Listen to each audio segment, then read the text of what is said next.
Hi, welcome to Tales of Dread. I'm going to be a freshman in college. I'm 18 years old. My friend Miranda had a pool party in her backyard in July as a sort of graduation party, but no one from her family was there because her parents were out of town. She has the house to herself a lot of the time. So her parents' house is the go-to spot for a lot of hangouts. She invited like 100 of our classmates. At the night's peak, there had to be more than 150 people. I was there early with my friend Jonah because Miranda and I are close. So we wanted to do something to help. When people started to arrive, they slowly moved from the kitchen and living room to the pool area in the backyard. Some people wore their swimsuits and went straight into the pool.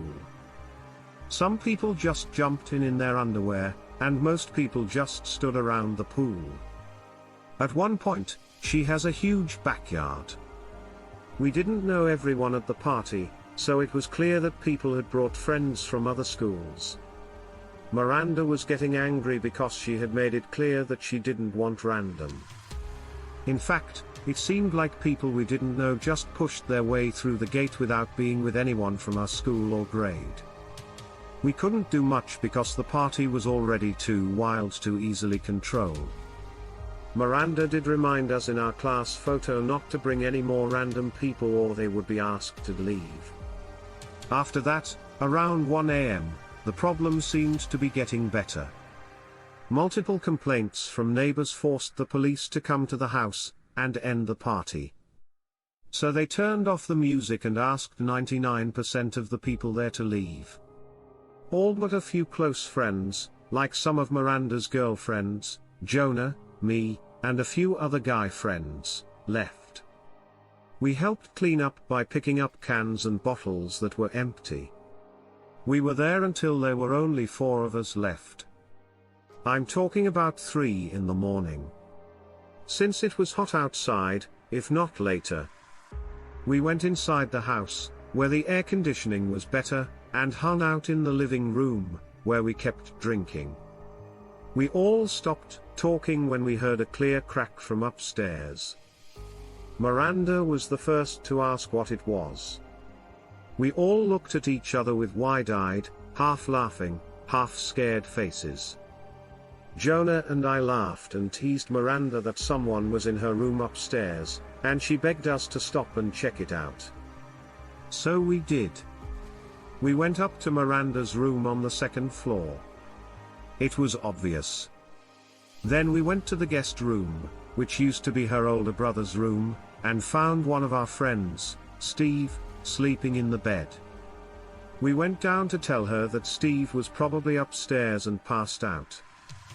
I let out a sigh of relief, but now that I think about it, that doesn't really explain why there was a sound coming from upstairs if he was knocked out in bed, but we weren't exactly thinking clearly at the time. Mel and Miranda went to sleep in Miranda's room, and Jonah fell asleep on the couch. I went to bed with her parents. We were all too sick to drive anywhere. I can't remember how long it took for one of the girls in the next room to start screaming, and then both of them. It was a moment that made my heart drop. At first, I wasn't sure if they were joking around or not, but I quickly realized that the screams were way too real. I jumped out of bed and ran to Miranda's room, where I threw open the door. There were no lights on. I could barely see anything except for the 2 girls in the corner of the room, curled up on the floor and hugging each other. I could see why they were yelling. There was a tall person on the other side of the bed in the opposite corner of the room. I saw him looking at me through the doorway. I told the girls to run, and they did. The girls ran down the stairs screaming that the man was touching their feet, which made Steve wake up and come out. We followed him, but now that we look back, it's a shame we didn't try to beat him up, when there were 3 of us there. We all left the house, and one of us called the police while waiting by the neighbor's house with the neighbors, who may have been the same ones who called the police on the party. We never saw the man leave through the front door, and the police looked everywhere in the house but couldn't find him. So, he left through the back door, and none of us knew who he was. Someone older who knew Miranda probably snuck into the house while the party was going on and thought Miranda would be alone when the party was over. It's pretty sick and scary. Were we strong enough to beat him or not? We don't know if he was armed, so we'll never know. Small black square, small black square, small black square, small black square, small black square, small black square, small black square, small black square, small black square, small black square, small black square, small black square, small black square, small black square, small black square, small black square, small black square. Near my house is a pretty creek that is quiet and peaceful. During the summer, I like to drive my kayak up to it every once in a while on the weekends. This was one of those weekends. The weather was perfect, sunny and in the 70s. I went kayaking down this creek a lot, but I never saw anyone else doing it. That's one reason why I like it. I'm a very shy person who likes to do things on my own, preferably in private. So, I started paddling the kayak not far from where I parked my car, which was in a gravelly, dirt parking area right off the road. It was strange that another car pulled in a few minutes after I did. I had never seen any cars here besides mine. 20 minutes into my kayaking, I saw someone come out of the woods ahead of me on the left side and move toward the water's edge. He stopped and smiled and waved at me. He met me by putting his hands on his hips. It seemed like he wanted me to stop and talk with him. I could tell right away that I didn't like his smile, but my mom taught me to be nice to everyone, so I stopped paddling, smiled, and said hello back. It was awkward because he just nodded his head and smiled with his lips closed. I had to break the awkward silence by saying, "It's a beautiful day outside." He nodded his head and said, "Yeah." He then asked where I was from. I made something up and said, "I'm from up north and I'm just visiting." Even I could see that he couldn't hold a conversation. I'm not the most outgoing person. So I just wanted to move on. I told him to enjoy the rest of his day and kept going down the river. I never in a million years thought the next thing would happen. I turned around when I heard something snap, maybe a stick, from not too far behind me. There, not too far away, was a man hiding behind a few trees who seemed to be following me. I was upset and uncomfortable because it was clear that he was trying to hide. I was afraid to call him out because I didn't know what he would do. So I pretended not to see him and kept paddling down the creek in my kayak. I kept looking to the side to see if he was still following me, and he was. I had never before wanted to see someone else in the water so much. I took out my phone to call my dad or brother for help, but there was no cell service out there. Instead of being followed and probably attacked, I decided to stop where I was, turn around, and threatened to call the police if he didn't stop. The man just stood still behind another big tree, even though he could see perfectly well from where he was. I then made a fake call to the police. I showed the man my phone and said, "I see you there, I'm calling them right now." Then I faked a phone call to make it look like I was talking to the police. The man started to walk into the woods further. It looked like it worked. I turned around right away, and began paddling as fast as I could back up the way I came. I kept looking over my shoulder until I got back to the place where I started paddling. I got there safely. Before I got out of the water and carried my kayak back to my car, I looked at everything around me. The other car was still in the small parking lot, but I found something scary that may have saved my life. Everything that had happened up until this point could have been explained away. But I saw broken glass near the back of my car, and the window on the back passenger side was gone because it had been broken. I didn't move a single foot toward my car. Now that I was closer to the road, I stayed hidden in the woods and checked to see if I had bars. I did, and I was able to call 911. I told the police about the whole thing, including the broken window, and I said I was afraid. I was still being followed, and the time I had to wait for the police felt like the longest and most tense of my life. He went on for much too long. But when they pulled into the dirt area, I finally came out of the woods and waved at them.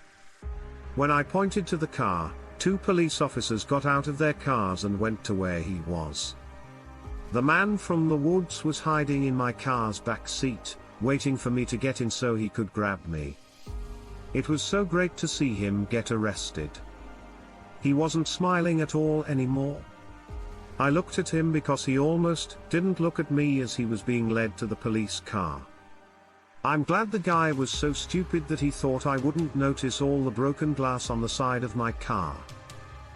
Small black square, small black square, small black square, small black square, small black square, small black square, small black square, small black square, small black square, small black square, small black square, small black square, small black square, small black square, small black square, small black square. What you're about to hear will sound like it came straight out of a horror movie, but it's the truth. Every summer, a group of my friends and I go camping in a new place. It's something we've always done. We picked a hiking trail in West Glacier, Montana, one year. Luke is a photographer, so he always brings his gear and takes lots of pictures of nature. The first day we were there, the 3 of us did a lot of hiking and exploring. We saw a lot and let Luke take a lot of pictures.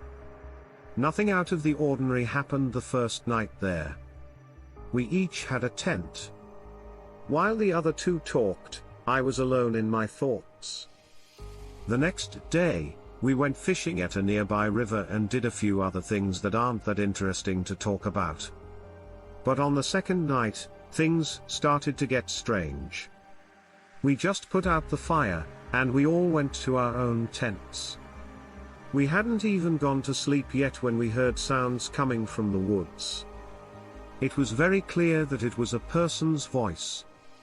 It sounded like the voice of an older woman. It got louder and clearer as it went on.